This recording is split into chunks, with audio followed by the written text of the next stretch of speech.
Rugged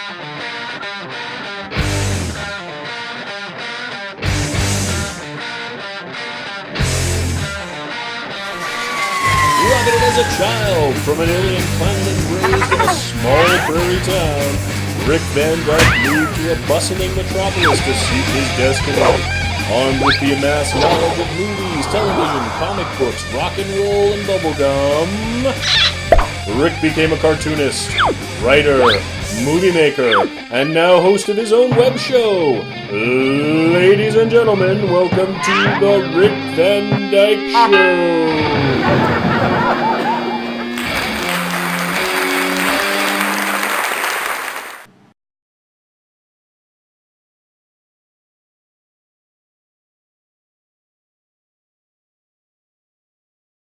There's a scene from Clash of the Titans, the original one, yeah. But when I was a kid, and I would love it, and I still like that movie. I'd always record it. I can tell you on the boat guy. No, no, when they're in Medusa, when they're visiting Medusa. Oh, when they were in it. Yeah, it's creepy. And sure. that still is a bit of a creepy. But when I was a kid, I'd always have to turn my head, or I'd look at the bottom corner of the screen when the first time the music. I can't do it right. Yeah, but all of a sudden her face and it's the close up and her eyes open up and lights up around her eyes and it's the close up of her, and that always scared me. And I showed Nick, my son. We were watching it, and there you go. It's the passage of age. Like there's so much better effects, and he just watches. Like, you know that movie. Speaking of scary scenes from Clash of the Titans, I love that movie also. Oh yeah, that's a great one. Any Harryhausen movie, but when Calibos has the sack. Yeah. Of whatever, and he stabs it and makes the scorpion. Medusa's head. Medusa's head. Yeah, so he uses her blood to make the scorpions. That always freaked me out. Yeah. That makap is fantastic. The prosthetics they give that guy, he looks dynamite. Everything about that movie is fantastic. Oh yeah, like, it's a faultless movie as far as I'm concerned. Yeah. I will even fight anyone to the Bobo. death. Even Bobo. I love the only good part of the remake was when they're digging in the armory. And the Bulbos are. What's that? And we don't talk about that. Oh no, leave that behind. Yeah, yeah, funny. Yeah. For me, I was a kid, and of course on CBC we would always get like Euro stuff, right? Whether it was softcore porn or just weird, obscure like Hammer films and stuff like that. But I saw this movie, and it starred Peter Cushing, and it was about cats. And it was an anthology, and it was multiple episodes within the movie that was all encapsulated through one story about cats. And one was about the cat that ate the old lady when she died. And it was like, and when I was a kid, that movie scared the shit out of me. But for the life of me, for my whole life, could not remember what it was. And it's what not the Cat's name Eye, of it is was. it? Nope. Could not remember what the name of it was. I met my wife. And we're sitting around, and she's a big fan of horror movies. And we're sitting around talking, oh, what's the scariest movie you've ever seen? She goes, well, there's this movie I saw when I was a kid, and I don't know what it's called. And I said, it wasn't about cats, was it? She goes, oh my God. How did you know that? I said, I don't know how I knew that. That's bizarre. And we both went out. And this is before the internet, before you could just Google it or whatever. We went out and we found it on VHS at a video store, and it's called The Uncanny. Oh yeah. Well, that is a Hammer movie, isn't it? No, I thought it was, but it's another British horror film. But I thought it was a Hammer for the longest time, but it's not. Well, Peter Cushing, you just assume. Yeah. I was at a sleepover in grade 8, and we watched Evil Dead 2 and Texas Chainsaw Massacre 2, combined with I don't know what it is about unfinished basements. And Bill Moseley. Like, especially ones where the ceiling, you can see there's some unfinished basements I don't like. Really? I just don't like them.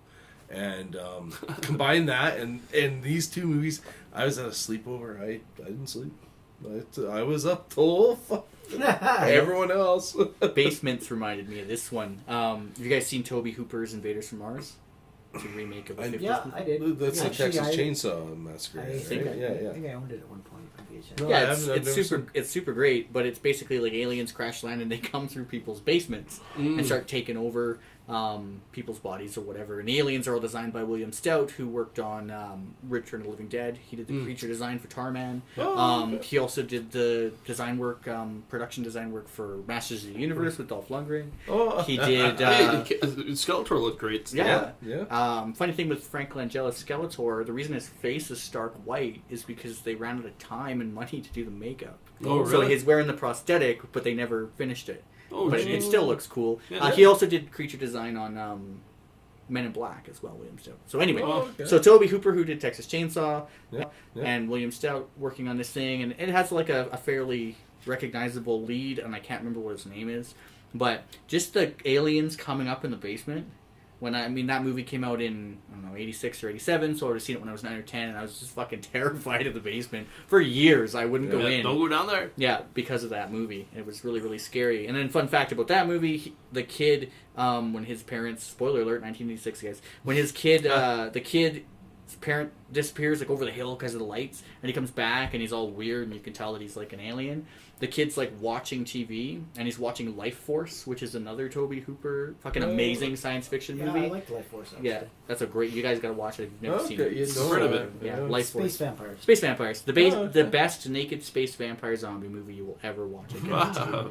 Well, you had me at nude. Yeah. Yeah, what's her name? May something. It's her first movie, but yeah, she's like stark naked the whole movie. Wow. So like She's hot. she is, and when you're like 12 or 13, you're like, Right. Look at that. but It's more like yeah, the effects guy on that movie did. Oh my god, I'm blanking now. I think he worked on Star Wars or something. It had a big team behind it, and it maybe was Dan O'Bannon. Dykstra?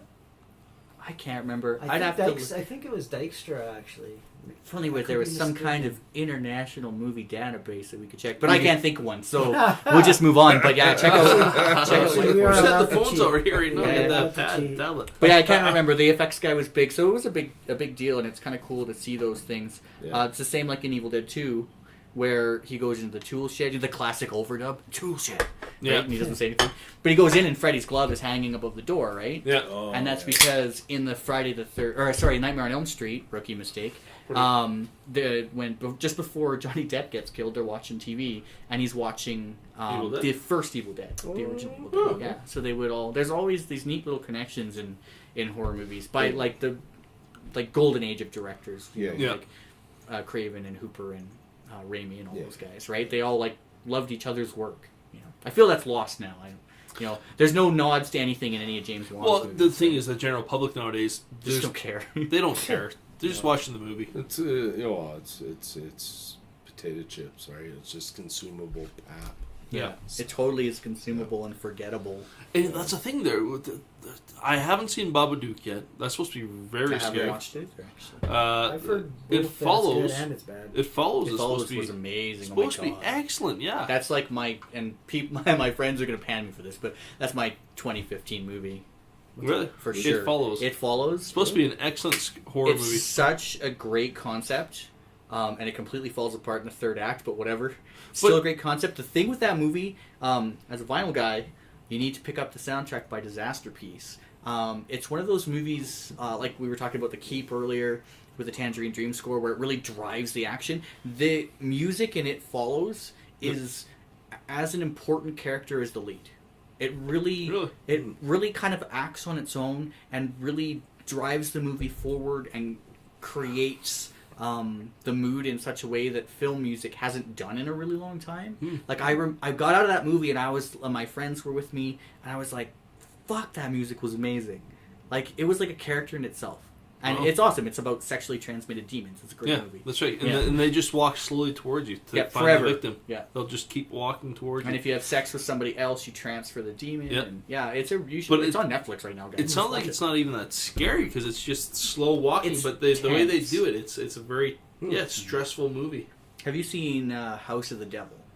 See that movie? No. It's fairly new. They're very similar in tone. They kind of go back to that 70s. And there's no jump Slow scares burn. either. Not that I remember. And that's the good thing because that's another. That should be a chapter It's in this. cheap. Cheap jump scares. See, The cat. jump scares.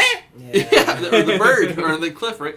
But the thing is, the jump scares are ridiculous because there's nothing lasting about a jump scare. You might remember like the stereotypical, like you said, the Just cat, the cat and shit, right? It's cliched, yeah. Yeah. But I had a cat for 20 years. It never made that noise ever. but it's not. It doesn't stick with you. It's not like you're lying in bed going, I'm gonna. There's that cat. Well, You know, okay. it's not jumping out at me, right? You're thinking of That's this a- long, slow, That's a good point. scary Okay. imagery. So thinking about like, do you remember that time you scared me? And I woke up Jack.